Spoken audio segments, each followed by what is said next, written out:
Le agradezco a la escritora y periodista Emanuelle Stills que nos acompañe aquí en Sin Censura. Ella fue entrevistada, también forma parte de este documental que, insisto, se estrenó en Netflix y es sobre el caso Israel Vallarta y Florence Cassé. Te agradezco mucho, Emanuel, que nos acompañes en Sin Censura. Un abrazo a la distancia. Hola Vicente, ¿cómo estás? Muchas gracias por la invitación. Pues con la esperanza de que avance con la publicación de este documental, este caso emblemático de las injusticias en nuestro país, de los montajes en nuestro país, y creo que tu voz era importante y qué bueno que forma parte de este documental. Primero, déjame preguntarte qué piensas de lo que dice el presidente. No hay voluntad, porque si hubiera voluntad en 24 horas se resolvería el caso. Sí, muy importante lo que dice el presidente y también es divertido escucharle hacer la promoción del documental en la mañanera. Por cierto, es un excelente documental, como él dice, es una muy buena investigación. No lo digo solamente porque coincide con la mía, pero en realidad, pues cuando se estudia seriamente ese caso, todos los que lo han hecho han llegado a las mismas conclusiones, ¿no? Y me refiero, por ejemplo, al trabajo de Anabel Hernández, de Pepe Reveles, de mis compañeras Anguiña y Leonor Mayeux, todos los que hemos estudiado este caso y, bueno, posteriormente Jorge Volpi, hemos llegado a estas mismas conclusiones, ¿no? Ahora, yo no estoy del todo, o sea, no entiendo del todo lo que quiere decir el presidente, porque ya se ha dicho en la mañanera y es algo que un poquito me molesta, ¿no? Porque se suele decir en la mañanera, que sea por la voz de Olga Sánchez Cordero, bueno, cuando era secretaria de Gobernación y ahora del presidente, que sí existen elementos suficientes que demuestran la inocencia de Israel Vallarta, se puede desistir la fiscalía y se le puede liberar rápidamente. La justicia no funciona así, o sea, la justicia funciona con elementos suficientes para probar su culpabilidad. O sea, no se necesitan elementos que prueben su inocencia. Lo que se hace falta para inculparlo, para enviarlo a la cárcel hasta hace 17 años y para mantenerlo ahí durante 17 años, eran elementos probatorios que indicaban que él estaba involucrado. Nunca los hubo, nunca los hubo. Entonces, ahora no hay que buscar pruebas de su inocencia. Él es presunto inocente. Él es inocente, no tiene sentencia. Entonces, no es normal que siga en la cárcel, porque de verdad no existe ni un solo elemento en este expediente que indique su culpabilidad, que indique que Israel Vallarta sea un secuestrador. Y eso yo creo que se refleja bien en la serie, desde mi punto de vista. La serie peca un poco por querer ser equilibrada, dar la voz a mucha gente que dice cosas que desconoce el expediente, dice cosas que sencillamente son falsas, y podría ser más contundente la serie, ¿no? En decir, realmente un análisis serio de este expediente permite decir que no existe un solo elemento que vaya en el sentido de la culpabilidad, tanto de Israel Vallarta como de Florence Cassé, pero Florence Cassé de algún modo ya está exonerada, no solamente por las violaciones a sus derechos, pero yo creo que queda muy claro en el último capítulo lo que explica el ministro Saldívar, que no son violaciones formales, o sea, son violaciones que implican que todas las pruebas, las supuestas pruebas, quedan invalidadas porque provienen del montaje mediático y judicial. Entonces, yo no, o sea, no sé por qué se sigue expresando así el gobierno, no sé por qué se sigue expresando así el presidente Andrés Manuel López Obrador, si hay elementos suficientes que se desista la fiscalía. No, la fiscalía nunca debería haber acusado a Israel Vallarta. Entonces, que se desista inmediatamente, o sea, pero eso, digamos, digo inmediatamente, pero llevo 11 años diciéndolo, entonces es una necesidad inmediata desde 2005, nunca deberían haber sido involucrados en eso. Entonces, para mí, ahí hay como una mala formulación, ¿no? O sea, yo creo que es un malentendido pensar que Israel Vallarta tiene que demostrar su inocencia, ¿no? Él sigue siendo presunto inocente. Es la fiscalía la que tiene que demostrar su culpabilidad y hasta ahora llevan 17 años buscando y todavía no han encontrado una prueba. Eso es muy grave para una persona que ha sido torturada y que ha sido maltratada es un eufemismo prácticamente, o sea, maltratada en los medios desde el primer segundo de este caso, ¿no? Y claro, pues, ¿qué decir, Vicente? O sea, ya habrás visto cómo se lavan las manos Pablo Reina, Carlos Loret de Mola, en ese documental, cómo intentan escurrirse de su responsabilidad, pero ahí está su responsabilidad, o sea, ellos exhibieron a inocentes. Pablo Reina dice, yo me sorprendí cuando Luis Carlos Palomino le torcía el cuello a Israel Vallarta. No lo sé si se sorprendió. El caso es que él siguió preguntándole de manera agresiva. Era parte de esa tortura a Israel Vallarta, Pablo Reina. Entonces no tiene como lavarse la cara, no tienen como escurrir digamos, deshacerse de su responsabilidad, ¿no? Eso es un elemento, pero no sé de qué más querías hablar, Vicente. Tan llegó profundo el trabajo sucio de los medios de comunicación en ese caso, que hasta la fecha hay gente que opina así como este personaje que te voy a decir. Un tal Elías García me escribe en redes sociales: palero en turno con pregunta a modo en turno. ¿De cuánto fue el moche Vicente Serrano? Los dos eran criminales, nada de absolverlos en relación a los Vallarta y Florence Cassé. Tú, de hecho, en el documental, Emanuel, haces, creo yo, que hasta con un cierto grado de sarcasmo, un, una crónica de cómo las autoridades avientan una investigación de caricatura, inverosímil. Y de hecho preguntas, creo que, me corrige si estoy mal, pero creo que preguntas, ¿cómo es posible que a pesar de que las autoridades admitieron haber recreado el arresto, a pesar de que las autoridades admiten que no fue en vivo, nótese mi sarcasmo, lo que se transmitía en las grandes televisoras, a pesar de que había tortura en vivo y en directo, que también es grotesco lo que dice Carlos Loret de Mola, de que sí hubo tortura, pero pues en ese momento la gente hubiera dicho otras 2 cachetadas más por el crispamiento, la crispación social en ese momento. Pero tú preguntas, ¿cómo es que las autoridades, a pesar de todo, siguieron con el caso y contra las acusaciones contra estos personajes que hoy conocemos tristemente en uno de los casos emblemáticos de la injusticia mexicana, como Israel Vallarta y Florence Cassé, Emanuel? Sí, no culpo a la sociedad mexicana, digo, ¿cómo es posible que sigan creyendo lo que ya se sabe que es un montaje? Es correcto, efectivamente digo eso, pero no culpo a la sociedad que estaba desesperada para que haya resultados, ¿no? Tenían unas autoridades completamente incompetentes que no tenían ningún resultado en la lucha contra el secuestro y ahora les presentan en televisión una pareja que es detenida en vivo y unos secuestrados que son liberados.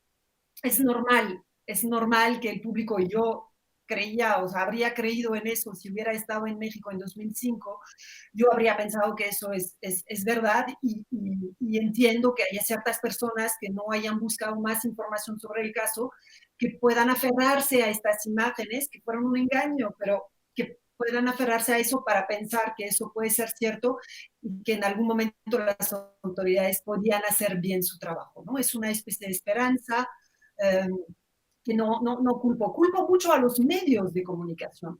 Y cuidado aquí, porque yo soy extranjera en este país, no estoy hablando desde la soberbia, no estoy hablando, porque muchas veces se me califica de que estoy presumiendo, ¿no? O sea, no, el tema no es o sea, yo tengo grandes modelos de periodistas mexicanos, este país me ha enseñado el heroísmo periodístico, ¿no? O sea, hay tantas violaciones a los derechos humanos en este país que también de ahí surgen grandes modelos periodísticos y también de activismo, ¿no? O sea, mamás de desaparecidos, víctimas, y luego periodistas que investigan, para ellos el periodismo es una causa para revelar las injusticias, o sea, yo todo lo que me todo el periodismo, el mejor periodismo, me lo ha enseñado México, ¿no? Pero por otro lado también, pues hay estos ejemplos extremos, ¿no? De cómo durante años, hasta el día de hoy, medios de comunicación siguen diciendo cosas falsas sobre este caso y se siguen aferrando a este montaje porque fueron pagados por estas autoridades, porque son chayoteros simplemente, o porque también no hicieron su trabajo después de eso, ¿no? Y es muy grave, y yo sigo señalando, yo con mis compañeras Leonor Mayor y Andiña, desde 2009 denunciamos la situación que viven los Vallartas, y no es por llevarnos reconocimiento, y no es por llevarnos mérito, que créanme que no hemos tenido ningún tipo de, o prácticamente ningún tipo de reconocimiento. No, es porque esto, la actitud de los medios de comunicación en este caso, ha tenido consecuencias terribles para en la vida de las personas que han sido involucradas. El papel de los medios de comunicación en culpar a Israel Vallarta lo han mantenido 17 años en la cárcel sin sentencia.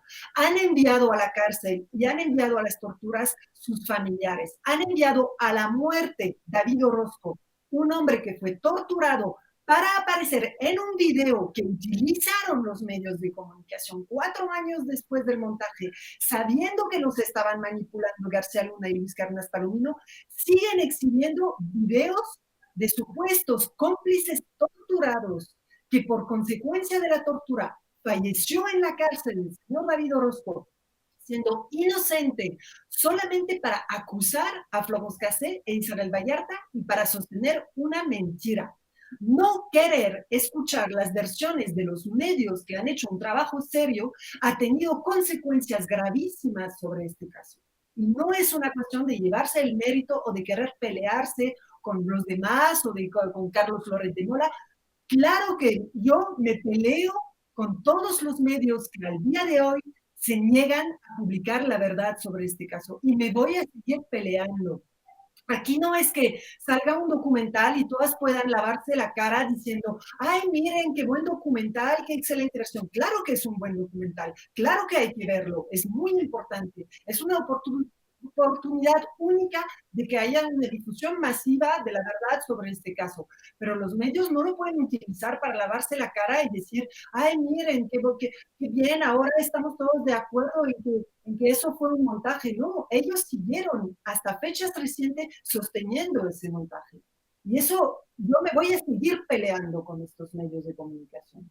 Y no desde la soberbia, y no porque soy una extranjera que viene aquí a dar lecciones, para nada, desde mi humildad, de todo lo que me ha aprendido el periodismo serio en México, me voy a seguir peleando con los que mienten. Mi respeto y mi admiración, Emanuel Stills, por esos pantalones, por lo que dices y por lo que sostienes, y por el libro que has escrito, y por cuando te hemos buscado, las declaraciones que has hecho. Yo te quiero invitar para que desde Sin Censura y los medios independientes que así quieran, que sigamos contando con tu aportación.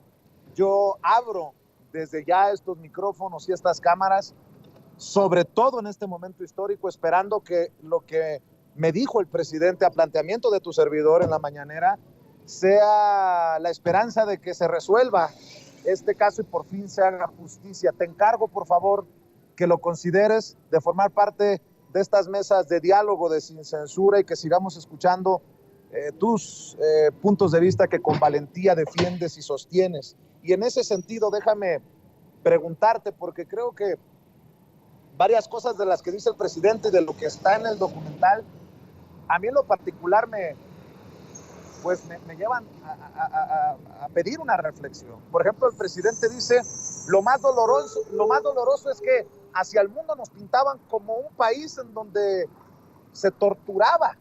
Ya no, dice el presidente. Y nos debe de llevar, pues, este documental y todo el caso a la no repetición.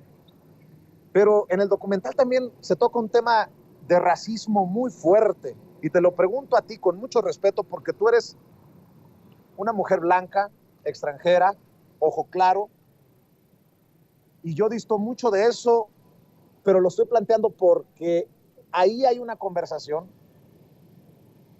en la que habla, en la que se destapa un racismo muy fuerte y que tal vez nos lleve a decir que Florence Cassé fue liberada porque era blanca y extranjera, y los que están en la cárcel pues eran morenos y mexicanos. Eso a mí en lo particular me sonó muy doloroso, Emanuel Stills. Libro, Vicente, es un tema que toco en un capítulo de mi libro, porque hay un racismo tremendo en este caso, tremendo, obviamente. O sea, los Vallarta, ¿por qué han sido marginados de esta historia y ocultados, ¿no? Su existencia apenas se entera el público gracias a esta serie o al libro de Volpi, o por los que han leído mi libro, tal vez, pero eh, por ser mexicanos, o sea, por ser mexicanos finalmente, eso fue lo que más jugó en su contra, ¿no? Florence fue liberada, digamos, ahí hay dos cosas. No creo que fuera liberada por, o sea, por ser blanca y eso. Fue considerada por algunos mexicanos con prejuicios como posiblemente inocente por ser blanca, francesa, occidental.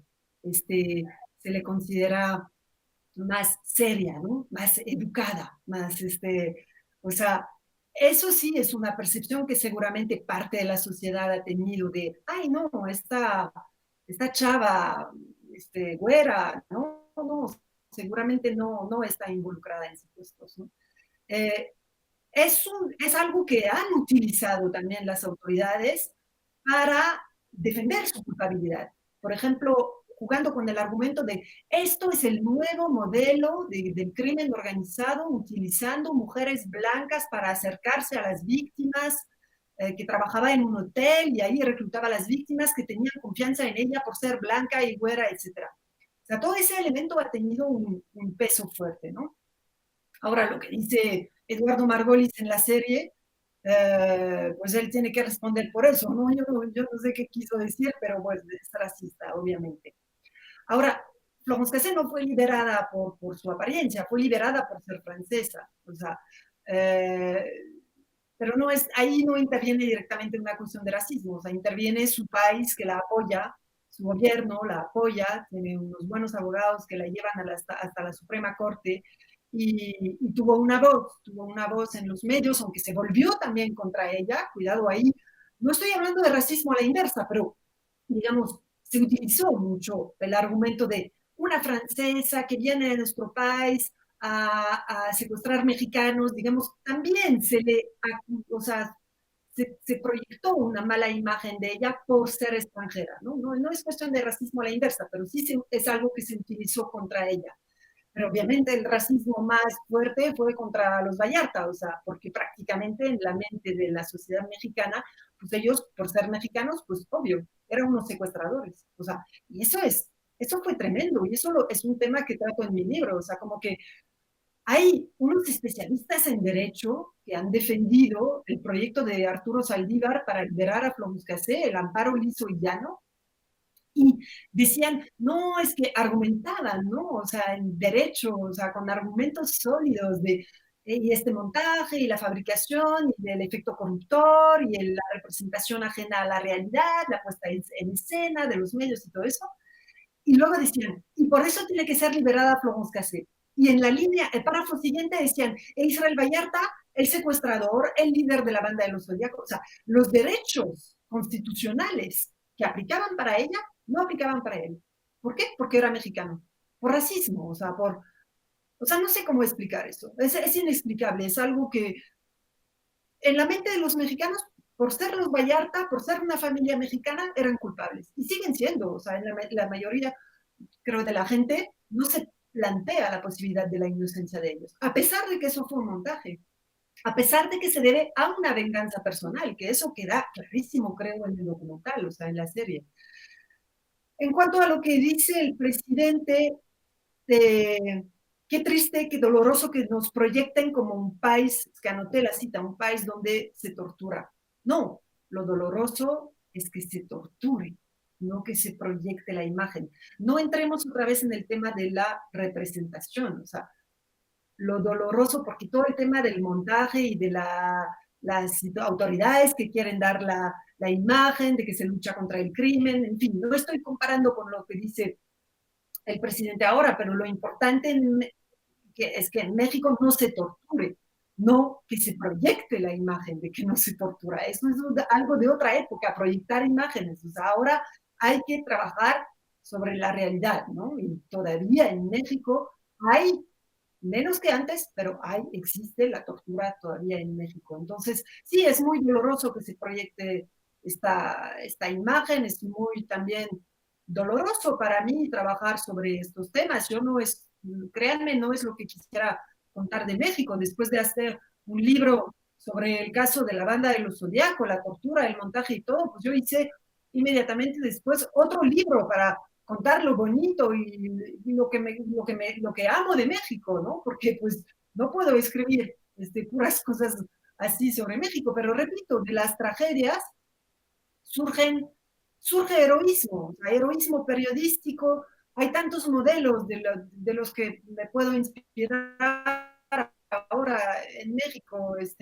Es abrumador, o sea, y hay obviamente un activismo muy fuerte a favor de la búsqueda de la verdad. Miren, los padres de Ayotzinapa son un modelo de dignidad, ¿no? Y son personas que no solamente piden acceso a la justicia, piden acceso también a la verdad. Y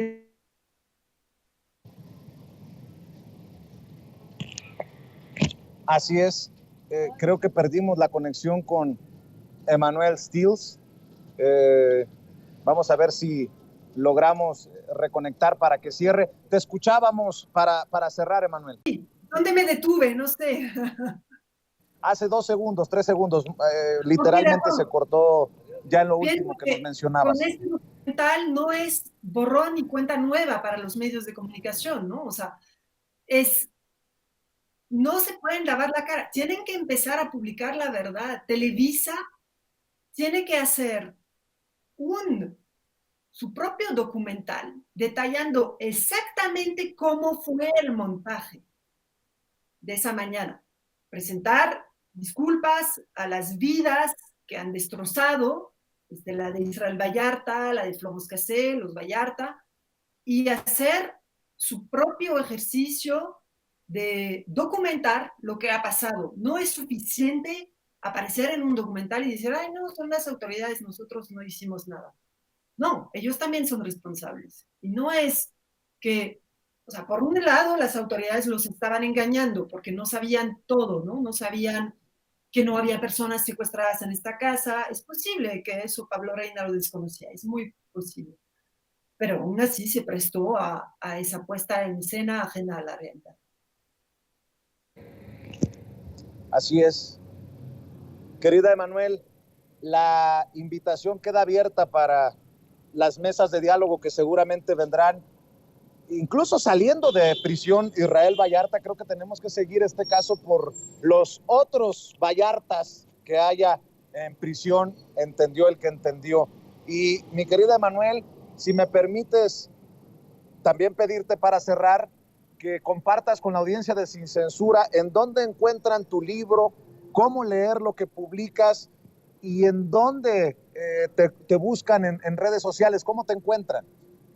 Claro, en Twitter estoy como Manu Stills, Manustels. Y ahí publico la información sobre mi libro, El Teatro del Engaño, que ya no se volvió a editar, pero todavía existen ejemplares que son disponibles en la librería La Moraleja, que está en la Ciudad de México, en la Roma Sur, calle Tonalá, número 261, al lado del Cine Tonalá. Y el 13 de septiembre, ya lo puedo anunciar, se va a realizar otra presentación de mi libro en ese lugar, en esta librería, en la azotea del Cine Tonalá.